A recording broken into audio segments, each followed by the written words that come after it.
Good morning बच्चों, मैं आप लोग के लिए CI कंपाउंड इंटरेस्ट लेकर आया हूँ। चक्रवृद्धि ब्याज। चक्रवृद्धि ब्याज का पहले बेसिक समझते हैं। देखो, मूलधन को कहते हैं प्रिंसिपल। क्या कहते हैं बाबू? प्रिंसिपल। पी से नोट करते हैं। प्रिंसिपल मान लो 1000 है, रेट आपका 10% है, एनुअल है, वार्षिक है, और टाइम कितना है? 2 ईयर्स है।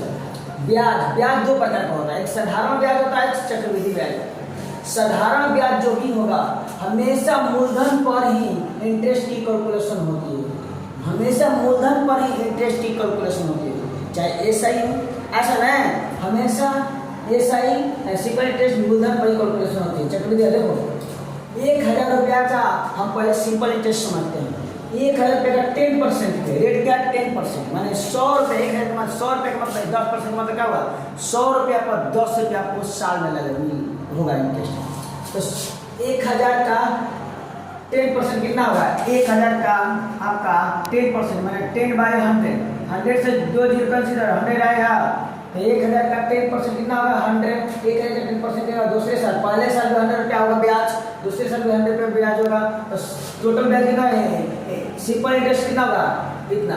अब आता है CI कहते हैं चक्रवृद्धि ब्याज, माने ब्याज का भी ब्याज लगता है। मान लो यहाँ पर है आपका सिंपल इंटरेस्ट दोनों होगा। अब सिंपल इंटरेस्ट 100 रुपये का ब्याज इतना कितना होगा? यहाँ पर 10%। 100 का 10% कितना होगा? 100 का 10% देखो, 100 × 10%, 10/10 होगा, यानी कि कितना होगा बाबू? 10, यानी कि 10, इसमें प्लस 10 होगा, तो आपका क्या आएगा?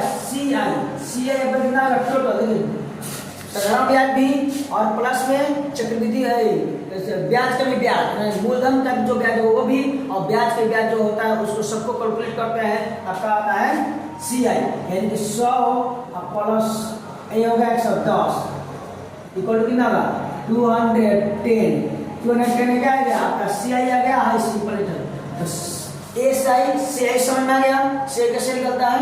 तो चलिए इस वीडियो को आप अच्छे से समझिए, और उसके बाद में मैं सेकेंड वीडियो मैं अपलोड करता हूँ, ठीक है?